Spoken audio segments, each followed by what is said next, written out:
For years, Harry and Meghan thought Tyler Perry was their savior. Now he's the one holding 17 hours of raw recordings that could destroy them.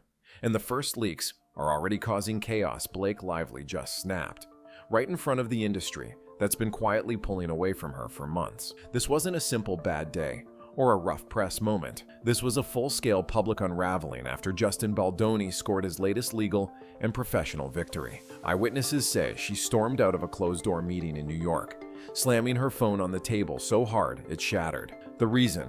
Court documents and contract filings show that Baldoni's team just shut down one of her biggest accusations. On paper, in black and white, making her look not just wrong, but calculated. And here's the thing. Blake built her entire smear campaign on that accusation. Without it, her case is falling apart like a cheap set piece. But instead of owning it, she's doubling down, calling in favors, and trying to bury evidence before it reaches the public. What she doesn't know is that it's already too late.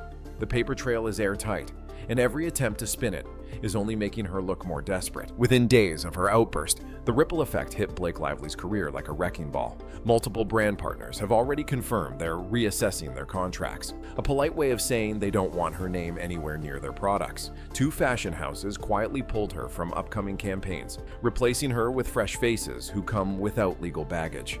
A beauty brand she's fronted for years has scrubbed her image from its homepage, replacing glossy ad shots with coming soon placeholders. This isn't random. Industry records show meetings between those brands and Baldoni's legal team, where hard evidence was laid out, emails, call logs, and signed statements that directly contradict Blake's version of events. Suddenly, the endorsements she used to control are slipping away, and the A-list invitations she took for granted are drying up. Hollywood doesn't like messy lawsuits, and they really don't like being tied to someone who just got caught bending the truth. But Blake's biggest problem isn't the brands. It's that the public is starting to see through her, and that's something no PR team can buy back. When the court filings dropped, they didn't just contain dates and signatures. They contained Blake Lively's own words. Private texts, leaked from verified legal exhibits, show her instructing a team member to control the narrative and make sure Justin looks like the aggressor no matter what. In another exchange, she appears to admit the timeline she gave the press might not hold up if anyone digs too deep. These aren't vague rumors. These are time-stamped, court-stamped receipts, and Baldoni's legal team wasted no time making them public, filing them as exhibits so they're preserved forever in the record. You could feel the shift the moment those documents went live. Industry insiders stopped calling this a feud and started calling it a collapse. For years, Blake had relied on the image of being untouchable, charming, and in control. Now the mask is slipping in real time, and people are seeing the machinery underneath. But the most damaging leak wasn't a text or even an email. It was something far more personal and far harder to spin. The moment that sent shockwaves through the courtroom came when Baldoni's team played a short audio clip, less than 30 seconds long, that silenced everyone in the room. In it, Blake can be heard in what sounds like a heated phone call, laughing as she talks about stringing Justin along just long enough to watch him burn. The voice is clear, the context damning, and the date stamp places it right in the middle of her public campaign against him. Legal analysts say that single clip could destroy her credibility with a jury before the trial even begins. And the worst part for Blake? This wasn't the only recording. Court filings list multiple audio and video exhibits yet to be released, each tied to different points in her accusations. If this was just the teaser, the full set could wipe out what's left of her case. But as explosive as the legal evidence is, Baldoni's real victory wasn't in the courtroom. It was in the way Hollywood itself started turning its back on Blake, faster than anyone expected. Hollywood can smell trouble before it hits the headlines, and Blake Lively's name is now treated like a live wire. Within weeks of that courtroom clip leaking, production insiders confirm her next film project was postponed indefinitely. Translation: it's dead. A streaming deal she'd been negotiating for over a year was suddenly pulled for scheduling conflicts, even though the script was locked and ready to shoot. Invitations to high-profile charity galas vanished from her calendar, and in an unthinkable twist, one luxury brand she'd been the face of for nearly a decade has already begun quietly reshooting ad campaigns without her. This isn't just bad optics.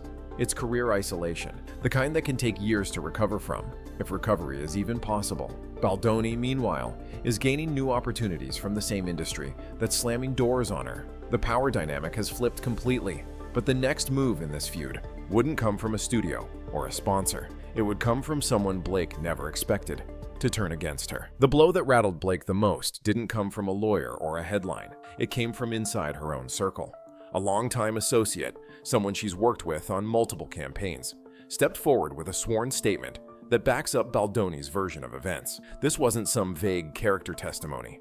It was a detailed timeline, complete with saved emails, voice messages, and contract notes that directly tie Blake to the smear campaign she's been denying. Even more brutal, the statement confirms she had been warned, repeatedly, that some of her claims could be proven false, and she pushed ahead anyway. For years, Blake counted on this person's loyalty, assuming they'd never risk their own career to cross her. Now, that loyalty is gone, replaced with receipts that leave little room for her usual spin. And if someone that close to her is willing to speak out, imagine who might be next. But this wasn't even the biggest betrayal, because the next witness to step forward came with something Blake couldn't silence, threaten, or buy off. When the judge called the next witness, Blake's entire posture changed. Gone was the fake composure. Her shoulders tightened, her eyes locked forward, because this wasn't just any witness.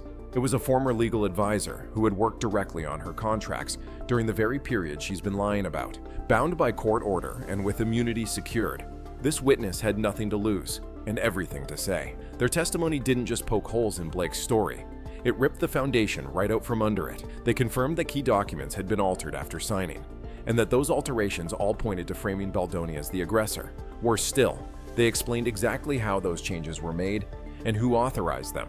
Blake's name in black ink, right there on the authorization forms. The courtroom buzzed like a live wire, and if that wasn't enough, the advisor hinted that there were even more documents in their possession, ones the court hasn't seen yet. But the real shocker? Those papers aren't the only thing about to surface. Just when it seemed the case couldn't get any more damning, Baldoni's team rolled out a sealed envelope, handed it to the judge, and waited. Moments later, a large monitor lit up with crystal clear video footage. It showed Blake in a private meeting, smiling, relaxed, as she rehearsed lines that would later appear word for word in her public accusations against Baldoni. The kicker, a timestamp and location tag proving this rehearsal happened weeks before she claimed to have experienced the very events she was describing. The video didn't just catch her lying, it caught her planning the lie. You could feel the oxygen leave the room as the clip played. Jurors leaned forward. Even the judge looked stunned. And while Blake's lawyers scrambled to object, Baldoni's team calmly announced they had multiple angles of the same meeting,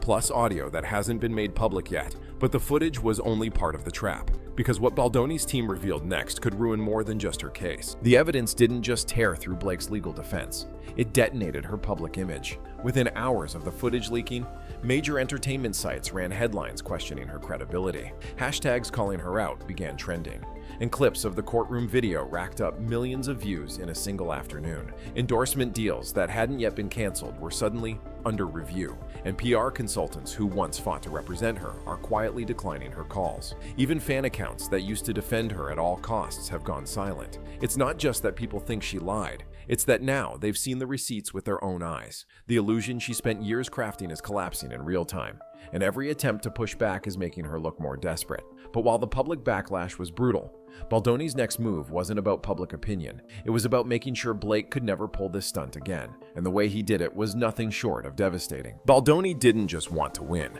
He wanted to make sure Blake Lively could never weaponize her fame against him or anyone else again. In a move that stunned even veteran court reporters, his legal team filed a separate civil action aimed at securing a permanent injunction against her. This wasn't about damages. It was about stripping her ability to repeat or repackage the same false claims in interviews, books, or films. The filing included a detailed log of every time she'd used her platform to push the false narrative, tying each instance to potential financial and reputational harm. If granted, the injunction would effectively gag her from discussing Baldoni in any professional or promotional capacity, ever. Industry insiders are calling it a career death sentence in disguise. And as Blake sat there, realizing she was staring down the end of her Hollywood leverage, Baldoni remained calm, composed, and unshaken. She set out to destroy him. But in the end, she might have only destroyed herself.